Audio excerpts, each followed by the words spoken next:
Bonjour à tous et bienvenue à cette table ronde qui a pour titre Club de sport ouvert à tous. Est-ce possible?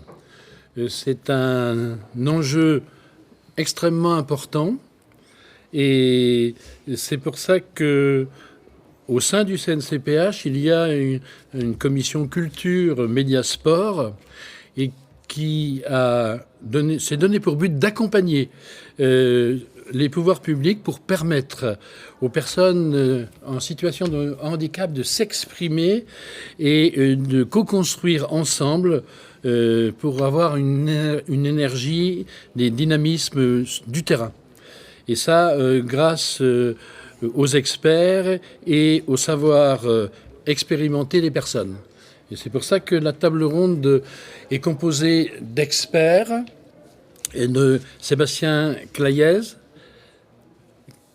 qui est chercheur et qui travaille beaucoup sur l'accompagnement des personnes en situation de handicap, de monsieur Pierre Rabadan, qui est adjoint à la maire de Paris, qui est en charge des sports, mais surtout qui a une expérience, qui vient de vivre une expérience assez particulière, puisque il me semble que vous étiez à Tokyo, aux Jeux olympiques. Et paralympiques. Merci de rajouter le paralympique. Donc ensuite nous aurons Charles Rozoy, qu'un certain nombre d'entre vous connaissent, qui est champion paralympique en natation, c'était hier, et qui maintenant est en charge à la Fédération générale des PEP d'un projet sportif dont il nous parlera tout à l'heure. Et puis à ma droite, Charles-Antoine Kouakou, médaille d'or aux 400 mètres, et qui est à la Fédération française du sport adapté, dont je suis un élu. Et on a souhaité qu'il puisse être là avec le CNCPH et le CIH pour qu'il explique un petit peu, puisque il fait partie de ces sportifs qui s'entraînent aussi bien dans un club ordinaire, mais aussi au Pôle France de la Fédération française du sport adapté. Et il pourra nous donner son expérience qui commence à être certaine, puisque ça fait quand même quelques années de travail pour arriver au résultat auquel tu es arrivé. Alors, la table ronde va porter sur les échanges, sur les possibilités de pratique en club pour les personnes qui sont en situation de handicap, en insertion ou pas. Il s'agit d'identifier les difficultés, les évolutions, les expérimentations éventuelles pour permettre aux citoyens de pratiquer le sport de leur choix et dans un club près de chez eux. Sébastien Claes, je vais vous donner la parole. Vous pilotez la rédaction d'une charte relative à l'accueil et à l'accompagnement des personnes en situation de handicap dans le cadre du JOP 2024, et vous avez rédigé par des personnes qui sont concernées. Et la question, selon vous, que peut l'éthique dans l'accueil et l'accompagnement des personnes dans leur pratique sportive? Et puis, peut-être, qu'est-ce que l'éthique dans le sport? Merci à vous.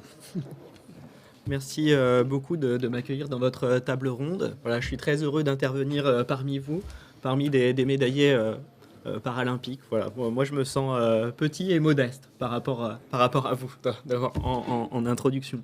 Je suis très heureux aussi de venir présenter ce projet collectif qui est le projet de charte de l'accueil et de l'accompagnement des personnes en situation de handicap aux Jeux olympiques et paralympiques 2024. C'est une bonne question, en effet, que vous posez sur la place de l'éthique, parce que, a priori, on pourrait se demander que vient faire l'espace éthique dans le domaine du sport, que vient faire cette question de l'éthique dans le domaine du sport. Et on est parti d'un constat, c'est que dans le cadre de la société inclusive, la pratique de l'éthique et de la réflexion éthique sort de l'hôpital et sort du médico-social pour investir davantage les lieux de la vie ordinaire, les lieux de la vie commune, les lieux d'inclusion sociale comme l'entreprise, comme l'école, comme le club de sport, comme les stades, les lieux de loisirs, les cinémas. Et ces questions éthiques qui se posaient hier et qui se posent encore aujourd'hui à l'hôpital et dans le médico-social, elles se posent aujourd'hui dans les lieux d'accueil et dans les lieux où on doit accompagner les personnes. Donc on avance vers une société qu'on doit travailler de manière accueillante et accompagnante, ce qu'on appelle la société inclusive. On peut vraiment discuter ce terme de société inclusive, mais c'est notre objectif d'apporter davantage de soins et de prendre soin dans ces lieux d'inclusion. Et donc notre idée, c'est moins de rappeler des règles du type il faut que les infrastructures soient accessibles. Certes, il faut qu'elles soient accessibles, les infrastructures, mais nous, on va travailler de manière complémentaire par rapport à d'autres politiques publiques, à des politiques ministérielles, aux politiques de la ville ou de la région, sur l'idée d'un accompagnement humain. Et c'est vraiment ça notre point principal, c'est comment est-ce qu'on va accueillir les personnes, comment est-ce qu'on va les accompagner, comment est-ce qu'on va écouter leurs paroles, comment dans l'organisation on va prendre en compte les expériences et les expertises des personnes concernées. Comment on va accueillir les accompagnants, quelle place on va leur donner, quelle place on va donner aux familles. Donc l'idée, c'est vraiment de faire de ce moment des Jeux Olympiques et Paralympiques 2024 à Paris un grand moment de la société inclusive et de l'accueil. Et ça, on ne pourra le faire qu'en écoutant la parole des personnes concernées, en respectant leur autonomie. Mais surtout, un des points de départ de notre groupe de travail, c'est de se dire que accueillir les personnes sur les lieux des Jeux Olympiques et Paralympiques de 2024, c'est très bien. Participer au spectacle, participer à ce grand moment de fête. Mais c'est encore mieux si, en sortant d'un stade ou en sortant en tant que spectateur d'une épreuve sportive, d'athlétisme par exemple, les personnes en situation de handicap peuvent se dire « Ah, où est-ce qu'il y a un club de proximité à côté de chez moi et est-ce que je peux y aller ?» Et donc c'est de rendre accessibles ces clubs sportifs. Et encore une fois, de permettre aux personnes en situation de handicap de choisir leur pratique de manière autonome. Est-ce qu'ils veulent aller dans un club handisport? Est-ce qu'ils veulent aller dans un club classique ou ordinaire? Est-ce qu'ils vont se diriger vers du sport partagé, du sport adapté? C'est leur donner aussi la possibilité de choisir parmi un panel de pratiques sportives et d'activités physiques qui peuvent leur être proposées. Et effectivement, la réflexion éthique, le prendre soin, aujourd'hui, c'est une réflexion qui n'existe pas nécessairement dans tous les clubs sportifs. Il y a beaucoup de clubs qui ne sont pas accessibles du point de vue des infrastructures physiques. Et puis, il y a des clubs aussi qui ne sont pas accessibles du point de vue de l'accessibilité humaine, du prendre soin. Et on n'est pas ici en train d'accuser telle ou telle personne. On est simplement en train de dire qu'il s'agit d'une sensibilisation, il s'agit d'une formation. Il s'agit de savoir aussi comment appréhender une personne en situation de handicap dans sa pratique sportive. Qu'est-ce qu'on peut lui demander, jusqu'où on peut aller dans l'exigence de performance aussi. Comment intégrer cette pratique sportive dans un projet personnalisé ou dans un projet de vie pour les personnes qui vivent en établissement. Voilà, c'est des questions auxquelles les personnes qui s'occupent des clubs sportifs n'ont pas toujours accès, ils ne sont pas toujours au courant de ces questions-là. Notre objectif, c'est d'amener cette réflexion dans ces clubs sportifs. Alors pour ça, l'éthique, c'est aussi une méthode de concertation et on a utilisé cette méthode dans la rédaction de la charte pour réunir, c'est vrai, des acteurs très très différents, des personnes concernées, les handisports, les sports entre guillemets classiques, des fédérations, des associations, des grandes institutions. Voilà, donc c'est vrai qu'il faut faire dialoguer ces personnes-là. C'est un vrai travail aussi pour aboutir au résultat de la charte. Et puis surtout partir des initiatives de terrain, pouvoir définir des principes et revenir à des initiatives de terrain. C'est ça qui nous semble très important. Donc cette charte, c'est des grands principes, mais c'est aussi de l'action, voilà, de la réflexion en vue d'une action. Donc on va mettre en œuvre des actions de sensibilisation, des actions de formation et des grands événements avec des fédérations sportives ou des grandes institutions. Donc aujourd'hui, ce projet de charte, il est en cours de rédaction. On est en train de finir la rédaction de cette charte. Et puis ensuite, on ouvrira vers des signatures.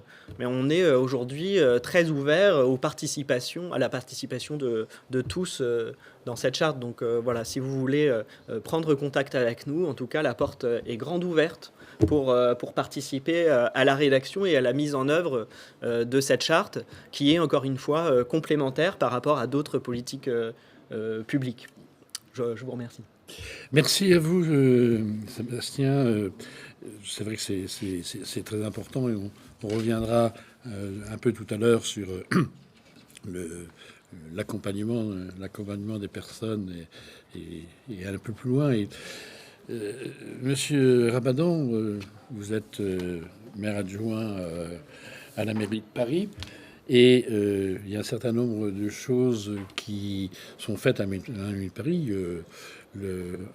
Un sportif de la Fédération française du sport adapté travaille, je dirais, à la mairie de Paris. Donc on sait l'engagement que la mairie a pour les personnes en situation de handicap mental ou psychique et personnes en situation de handicap moteur, puisque on ne sépare pas les deux. Et en vue de votre expérience des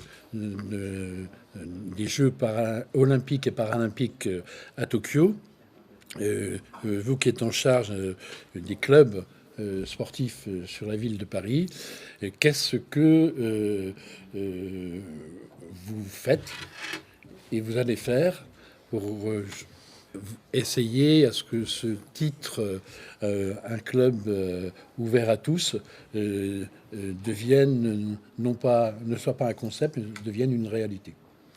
Bonjour à tous et à toutes, merci de m'accueillir ici. Je suis d'abord très heureux d'être là et de pouvoir m'exprimer sur ce sujet, parce qu'on n'en a pas toujours l'occasion, ou sinon il est abordé parfois de manière assez rapide, et je trouve que c'est bien qu'on prenne le temps, même si la table ronde ne l'est pas tant que ça, mais on peut discuter de ces sujets qui sont éminemment importants. D'abord, je voudrais féliciter Charles-Antoine pour sa médaille d'or, parce que j'étais à Tokyo quand il l'a gagné. On a eu l'occasion de se croiser à ce moment-là. Et d'abord, c'est peut-être ça que je veux dire. Dans mon expérience tokyoïte, il y avait peu de gens qui ont eu l'opportunité d'y aller. Donc, je suis extrêmement chanceux, mais j'ai fait je suis resté sur toute la période des Jeux paralympiques, parce que j'avoue que je les connaissais un petit peu moins que les Jeux olympiques. Et il me semblait que dans la perspective de Paris 2024, nous avions plus à apprendre sur les Jeux paralympiques. Et j'ai vécu et ressenti de grandes émotions en termes de résultats, parce que l'équipe de France, côté paralympique, a plus brillé, j'allais dire, que des Olympiques. On a eu beaucoup de médailles, même s'il reste encore des marges de progression, parce qu'il y a eu beaucoup de médailles, notamment, qui sont à améliorer. Alors Charles-Antoine a eu l'or, mais il y a eu beaucoup de médailles de bronze, et il y a encore des marges de progression. Et on va venir en parler maintenant. Paris 2024, c'est évidemment une opportunité essentielle, je pense, en France, notamment pour essayer d'avancer sur l'inclusion, notamment du sport pour les personnes en situation de handicap, que ce soit, vous l'avez dit, mental ou physique. On ne fait absolument aucune différence, même si ça nécessite parfois des organisations différentes, et ça, il faut aussi se le dire. Nous avons à Paris développé une politique d'héritage spécifique à la ville, hein, en dehors du comité d'organisation, et je reviendrai après vraiment sur le détail au quotidien, mais on a voulu, en tout cas, dans nos 20 mesures qui concernent le plan d'héritage de la ville de Paris, en mettre un cinquième qui concerne en tout cas la situation du handicap et la pratique du sport dans cette situation-là. L'une des plus importantes, évidemment, il y a des enjeux d'accessibilité. On sait particulièrement à Paris que les équipements sportifs sont pas assez nombreux, j'allais dire peu nombreux, mais pas assez nombreux, qu'ils nécessitent parfois et souvent même des aménagements importants parce que ce sont de vieux équipements qu'il faut rénover. Et c'est vrai que dans chaque cadre de rénovation, évidemment, on travaille à améliorer et à rendre l'accessibilité que l'on peut appeler universelle, mais c'est un grand chantier que l'on continue d'avancer, sur lequel, évidemment, par exemple, l'accueil des sites d'entraînement, et je ne parle pas des quelques sites qui sont construits à Paris, puisqu'il n'y en aura qu'un en pérenne, mais nous refaisons 4 sites d'entraînement qui seront évidemment entièrement mis en accessibilité intégrale. Donc ça, c'est une première chose, mais c'est vrai qu'on a souhaité, que, comme vous l'avez dit, et je vous remercie, du coup ça me permet de faire la transition, de parler de la charte. On a fait le même constat que vous, que ce soit au niveau des agents de la ville ou des clubs, il y a parfois une méconnaissance ou un manque de formation qui empêche les personnes en situation de handicap d'être accueillies dans des clubs, soit, comme je vous disais, parce qu'il y a parfois des limites bâtimentaires, j'allais dire, et ça c'est un problème que l'on doit résoudre, mais c'est souvent aussi des limites que l'on se met, c'est des barrières en fait qui sont mises, soit parce qu'on se dit qu'on ne saura pas accueillir dans de bonnes conditions la personne, soit que le club n'a jamais en fait réfléchi à ouvrir une section de parasport pour les sports qui sont en tout cas qui ont un équivalent valide et para. Et puis il y a des pratiques aussi spécifiques, que ce soit sur du sport adapté ou des sports qui n'ont pas d'équivalent olympique. Et ça, il faut qu'on le développe aussi. Donc nous avons, et on s'appuiera sur votre charte quand elle sera rédigée, je vous en remercie. Je pense qu'on aura beaucoup de travail à recouper et peut-être à échanger là-dessus, mais nous avons plusieurs choses importantes. D'abord, mettre en place de la formation. Et ça, on va le faire auprès de nos agents et aussi auprès de nos clubs. Ensuite, on a fait un appel à projet qui est déjà effectif, puisqu'en cette rentrée de septembre, il y a 7 sections de parasport qui seront développées dans les clubs parisiens. Notre objectif est de multiplier par 4 d'ici 2024 le nombre de pratiquants du parasport et d'ouvrir une 40aine de sections dans les clubs parisiens. Donc on en a fait 7 pour la première année. Vous savez en plus la difficulté du contexte sanitaire, l'année et demie qu'on vient de passer avec une pratique sportive qui était complexe. Donc on espère et on pense que les clubs vont nous accompagner et sont assez volontaires, il faut bien le dire et les saluer, dans cette volonté d'accueillir des sections parasport ou de développer des sections propres sur des sports qui n'ont pas d'équivalent valide. Donc cet objectif-là, il est très important. On s'appuie évidemment sur notre tissu associatif parisien qui est dense, qui a beaucoup de sports différents, pour ne pas dire tous, mais qui souffre parfois d'un manque d'équipement aussi. Et donc il faut que l'on, de manière volontariste, fasse de la place pour les sections parasport dans l'attribution des créneaux. Et c'est en ce sens que nous favorisons l'attribution des créneaux à des clubs qui vont ouvrir ces sections parasport. Voilà quelques-unes des mesures que l'on a prises. Il y en a pas mal d'autres. Évidemment, je vous l'ai dit, mais je le redis, l'enjeu de l'accessibilité, on en a bien conscience, est clé dans l'aménagement urbain, j'allais dire. Le développement aussi des agrès dans l'espace public ou des lieux de pratique dans l'espace public doit aussi s'adapter aux personnes en situation de handicap. C'est un long travail qui nécessite l'expertise de chacun, les retours d'expérience des athlètes, qu'ils soient anciens ou encore en cours de carrière. Moi-même, je suis un ancien sportif, donc je me permets. Mais c'est vrai qu'on a besoin de ces retours d'expérience. On a besoin aussi de porter, c'est pour ça que je vais lui passer la parole, enfin vous allez lui passer la parole après, mais on a besoin aussi d'entendre les discours, les histoires, la manière dont pratiquent les sportifs qui sont en situation de handicap, parce que il faut peut-être un peu aussi désacraliser tout ça. On entend beaucoup parfois et de freins ou de difficultés un peu imaginaires, parce qu'on a l'impression que tout est très compliqué, alors qu'en fait, ça n'est pas tant que ça.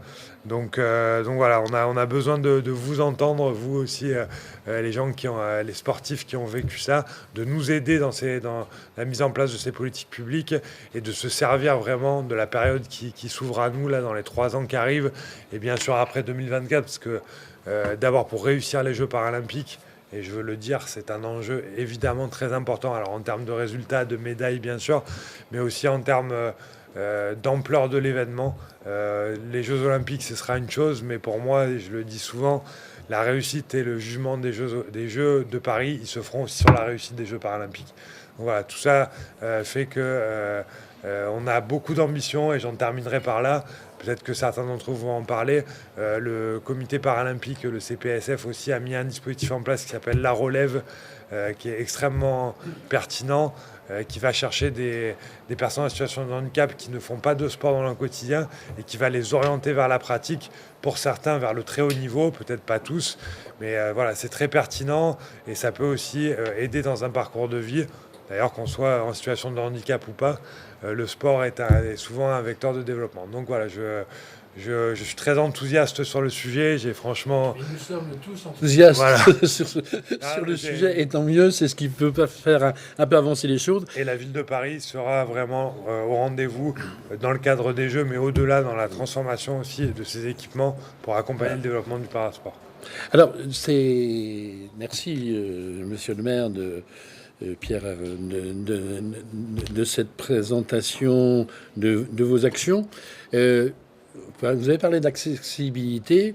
L'accessibilité, elle est bien évidemment, et c'est évident pour les sportifs, mais dans les travaux qu'on a fait au niveau du CNCPH, on a parlé aussi de l'accessibilité des spectateurs, parce que les sportifs para ont besoin aussi, et ont droit aussi à du spectacle. Alors bien sûr, cette année, avec la pandémie, il n'y a pas eu le monde qu'on souhaitait, et aux Jeux Olympiques et aux Jeux Paralympiques, mais c'est aussi un enjeu que de pouvoir accéder pour que il y ait des spectateurs, la famille, les amis, et puis petit à petit aussi les personnes qui d'aiment puissent, je dirais, être là. Voilà. Je peux Donc, peut-être vous en oui. dire vraiment Un une petit microseconde pour pas qu'on...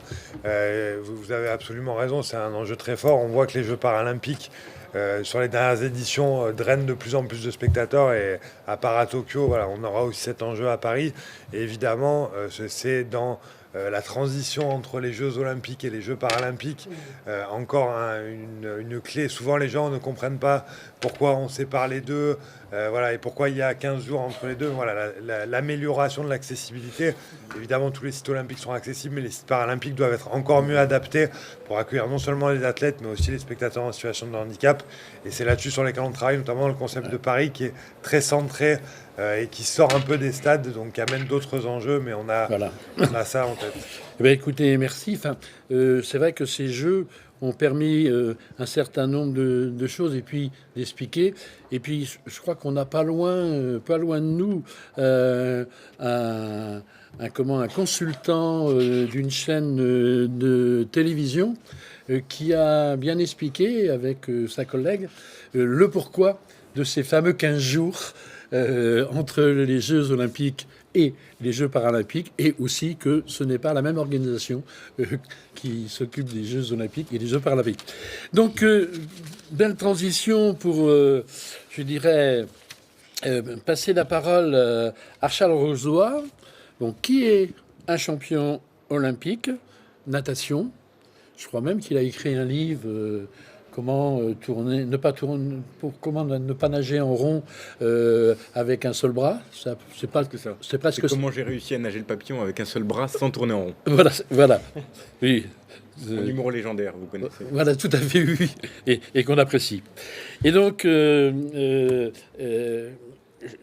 Charles est aussi maintenant chargé de mission à la Fédération générale des PEP. pour construire la stratégie nationale de sport et handicap au sein de cette fédération générale, mais au-delà. Et vous, Charles, vous avez l'expérience de la pratique en club. Hein, et comment vous voyez cette question de l'inclusion sportive, bon, même si le terme n'est peut-être pas, enfin, il donne à réfléchir, mais chaque terme qui veut signifier des choses précises, parfois on exclut d'autres. Charles, si vous pouvez. Je vais essayer de répondre à la question déjà, premièrement. Oui. Les clubs inclusifs, oui, non, comment Je vais vous répondre d'abord personnellement et puis après je vais vous répondre sur mon poste, puisque effectivement je suis chargé de mission aujourd'hui pour les PEP, chargé de mission sport, avec l'idée de développement du programme sport des pupilles de l'enseignement public sur toute la France. Ce qu'il faut savoir, c'est que les pupilles de l'enseignement public, c'est quand même 1,5 million de personnes, mais il n'y a que 90 000 personnes en situation de handicap dedans. Donc c'est bien plus large que juste le domaine du handicap. Voilà, c'est qu'une partie. Donc pour ma vision personnelle, c'est que bien sûr qu'il faut pouvoir le faire en inclusion. Charles-Antoine en est l'exemple. Qui veut rentrer dans un club, et un club valide, ou n'importe quel club, doit pouvoir le faire. Mais qui veut rester dans son milieu et être protégé, et je le vois encore aujourd'hui avec des gens qui m'écrivent tous les jours et qui me disent « Moi, je peux pas, je ne suis pas à l'aise avec mon corps, je ne suis pas à l'aise avec ceci », doivent aussi pouvoir le faire. Et moi, c'est ce que je veux dire, c'est le choix de la personne. Après, comment le faire? Moi, je vais avoir une complète autre vision purement personnelle. C'est un problème de différence et pas de handicap de quoi que ce soit. On parle aujourd'hui beaucoup des droits de la femme, des droits des personnes de couleur, des droits des personnes LGBT, I, etc. J'en suis... Voilà.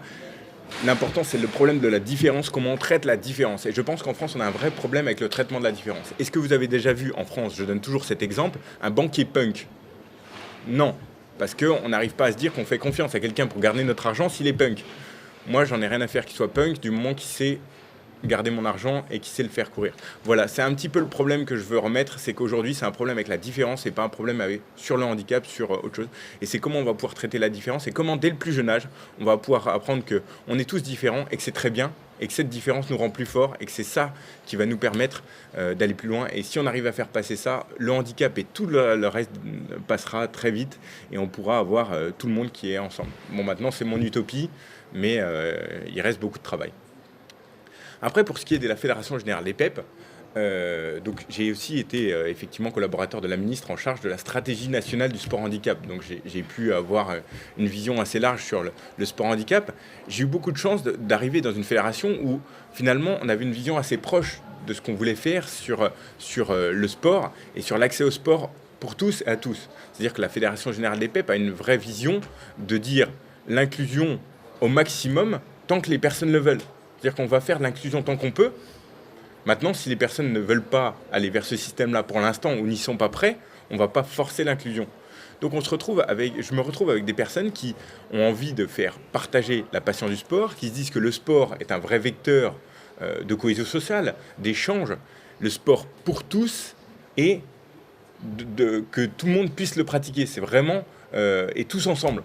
C'est vrai, la vraie volonté des PEP aujourd'hui. Et donc, j'ai beaucoup de chance de travailler dans ce réseau qui a cette vision et qui aujourd'hui essaye de mettre en œuvre une politique sportive pour pouvoir faire pratiquer dans tous ces établissements, du plus jeune âge à l'âge le plus avancé de la vie, et essayer de mettre une dynamique et bien sûr de se servir des Jeux de Paris 2024, puisque ça va être un événement quand même interplanétaire qui se passe en France, et se servir des Jeux olympiques et paralympiques pour pouvoir avoir l'avancée sur ce beau projet. Alors bien sûr, on a déjà mis plein de choses en place, on est aux prémices du lancement de cette stratégie interne et de ce programme sport, mais on met plein de choses en place progressivement, on a lancé des groupes de travail, on est vraiment dans une co-construction dans ce réseau, donc on a vraiment ce gros travail de co-construction, donc c'est pas à moi de dire ce qu'on va faire, ça va être au réseau de dire ce qu'ils ont besoin et de mettre en place, nous, au niveau national, ce que les réseaux ont besoin pour pouvoir avancer sur le programme sport. Donc voilà, bien sûr qu'on va vers l'inclusion, mais on va vers l'inclusion pas à n'importe quel prix. au prix de ce que veulent les gens et ce que les gens sont prêts à avoir. Donc voilà, c'est aussi ma vision, c'est pour ça que j'étais très très heureux de rejoindre ce réseau et d'avancer dans ce sujet. Maintenant, j'ai bien entendu monsieur l'adjoint au maire sur les spectateurs dans les stades. Je me permets juste de faire un point là-dessus. Les spectateurs dans les stades, je sais qu'on en aura. Paris, on a des gens qui sont fans de spectacle en France, qui sont fans de ce spectacle humain qu'est le sport et qui viendront vivre les émotions du sport. J'ai d'ailleurs écrit une tribune juste avant les Jeux sur l'émotion du sport et sur ce qui nous rassemble. Moi, les histoires des athlètes paralympiques, c'est génial. Mais j'aimerais que les gens viennent dans ces stades et soient sensibilisés aux performances des athlètes sportifs et viennent pas juste voir un spectacle, et viennent voir des athlètes et des performances. On a vu, notamment nos voisins anglo-saxons, être capables de faire vivre ce sport, faire vivre ces émotions du sport par une médiatisation très très forte et un engagement des pouvoirs publics et du privé sur les athlètes paralympiques, quels qu'ils soient, handicap mental, psychique, physique, sensoriel, n'importe lequel. Et donc, ils ont monté des teams d'athlètes qui ont pu porter cette voix et puis vraiment communiquer sur ce qu'était et puis surtout donner envie aux gens d'avoir ces fers de lance et d'avoir des gens à qui suivre et d'aller dans les stades pour les suivre. On a vu Elise Simons, je dis souvent, était la plus grande naine du monde. On l'a recouvert des gratte-ciels d'Elise Simons. C'était magique. Et je pense qu'aujourd'hui, Charles-Antoine Kouakou, qui est là et qui va parler juste après moi, sont des fers de lance idéales pour pouvoir vraiment motiver les gens à aller dans ces stades et vivre les émotions du sport paralympique. Parce que les Jeux paralympiques sont après les Jeux olympiques, certes, mais ce n'est pas des jeux différents, c'est les mêmes jeux. Donc il y a un lien à faire après. Et ça, c'est au comité paralympique et sportif français, mais surtout au comité d'organisation des Jeux olympiques et paralympiques, et donc à Tony Estanguet, de faire le travail pour que ce lien se fasse. Parce que les 2 semaines sont nécessaires, les 2 jeux sont nécessaires pour moi parce qu'il faut qu'on puisse avoir notre espace-temps à nous. C'est aussi bien ça pour pouvoir communiquer. Mais maintenant, c'est comment on fait le lien. N'éteignons plus la flamme. Il y a 2 drapeaux, d'accord, mais il peut y avoir une seule hymne. Il peut y avoir une seule cérémonie d'ouverture, une seule cérémonie de clôture. Il y a plein de choses à faire. Maintenant, c'est des décisions qui vont être compliquées parce qu'on sait qu'il y a beaucoup d'argent en jeu derrière. Il y a beaucoup de choses qui font écho et qui sont complexes à mettre en place. Juste pour rebondir sur ce que vous dites, on a quand même avancé déjà. On a le même logo. Ça peut paraître un détail, mais c'est déjà assez significatif. Effectivement, après, ce sont 2 organisations différentes. Vous l'avez dit, le CIO et l'IPC, mais elles se rapprochent. Il y a maintenant un programme de partenariat commun entre les 2. Donc ça veut dire pouvoir développer des synergies. Ensuite, c'est d'actualité, donc je le dis, hier on avait le conseil d'administration du comité d'organisation des Jeux et on a validé la stratégie du relais de la flamme qui est un enjeu important et de voir justement comment on essaye de ne pas l'éteindre dans cette période de transition pour apporter une continuité. Donc il y a vraiment cette volonté partagée, que ce soit entre les pouvoirs publics et le comité d'organisation, de créer le lien le plus long possible. Juste un dernier mot sur la différence, vous l'avez dit, et ça me touche particulièrement, et je partage ce constat-là. Mon sentiment, c'est que cette différence, elle s'appréhende quand on la connaît. Et c'est souvent l'ignorance ou le fait de ne pas savoir ce à quoi on est confronté, de manière générale, qui pose ce problème-là. Et c'est vrai pour le parasport que l'on peut parfois découvrir dans un cadre nouveau ou à l'occasion des Jeux. Et moi, je suis convaincu, je l'étais déjà avant de voir les Jeux paralympiques à Tokyo, avant d'y assister, et je le suis encore plus aujourd'hui. Je suis convaincu que ça va rencontrer un vrai succès, mais il y a une éducation à faire autour de ces Jeux paralympiques.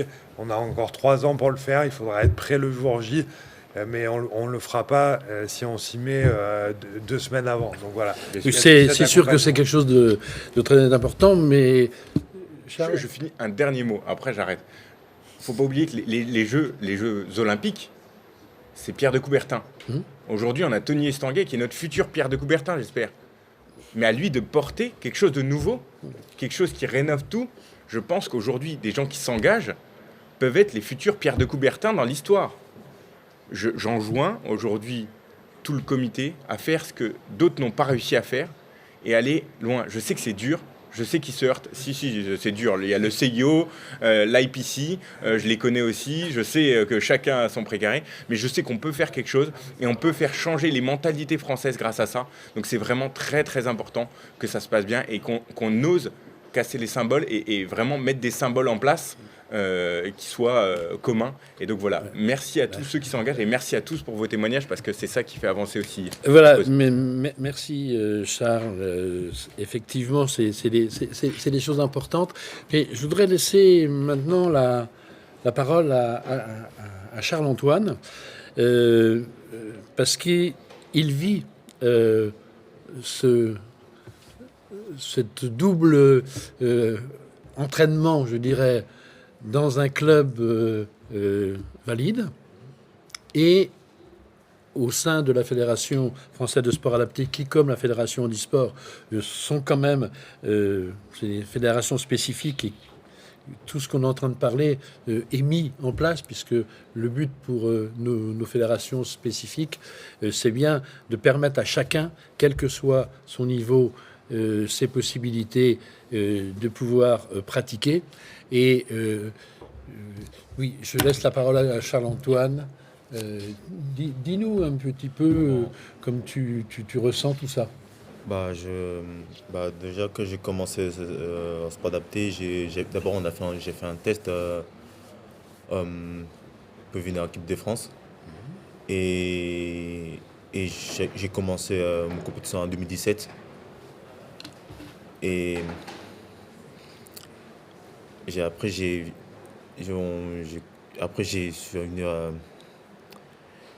gagné plusieurs compétitions, mais j'ai été vice-champion du monde et vice-champion d'Europe 400 mètres en Bangkok. Et j'étais à club de Tony pour tester 2 fois par jour. Parce que avant mon club c'était à 2,93. Et je m'entraînais 2 fois par jour, 2 fois par semaine. Donc après, j'ai demandé que moi, c'était pas suffisant. Parce que si jamais on veut progresser encore, progresser d'autant, faut moi je m'entraîne plus. Donc après, j'ai commencé à m'entraîner plus petit à petit. Après, c'est là que j'ai progressé petit à petit chrono. Oui, et puis tu as dans l'évolution, donc dans le cadre du sport adapté, mais aussi avec l'apport, je dirais, de ton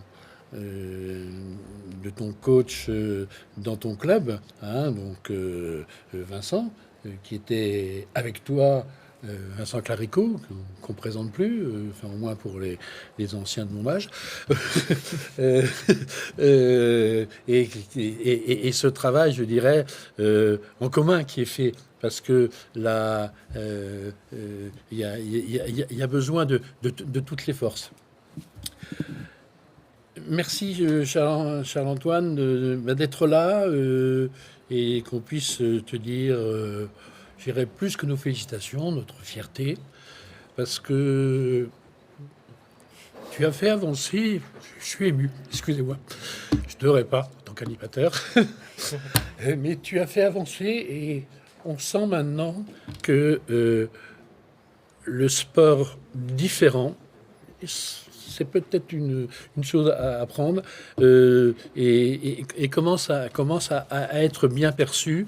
Et voilà. Alors, merci à vous quatre de votre participation. Il y a encore beaucoup de travail à faire. Je vais mettre un petit peu... un petit peu d'huile là sur un endroit. Ce soir, à 19h, il y a l'inauguration de la Maison de la Performance. Ce qui est excellent, dans un Crêpes de l'Île-de-France. Et quand on pose la question, quelle sera la place des parasportifs, on y répond qu'il n'y en aura pas, parce que les locaux ne sont pas adaptés, alors qu'il y a un certain nombre de crêpes en France qui sont adaptés, qui reçoivent des pôles, soit dans d'e-sport, soit de la fédération. Et là, donc, ce qui veut dire que ça avance. Il y a encore du chemin, mais comme disait Charles tout à l'heure, on est optimiste et utopiste. Et donc, ne pas oublier que Paris 2024, c'est bien évidemment la performance et au plus haut niveau, mais que ces Jeux, qu'ils soient olympiques ou paralympiques, c'est aussi une vitrine pour toute personne qui pense qu'il ne pourrait pas le faire. Et si vous avez du training, je vous invite à regarder les compétitions de Boccia, qui est un sport qui n'est pas connu, et je peux vous dire qu'il montre bien tout le travail qui a été fait pour que toute personne, quelle que soit sa différence, puisse pratiquer le sport. Je vous remercie et je vous invite pour le café littéraire qui nous suit. Merci à vous et puis que le sport vive. Merci. Merci.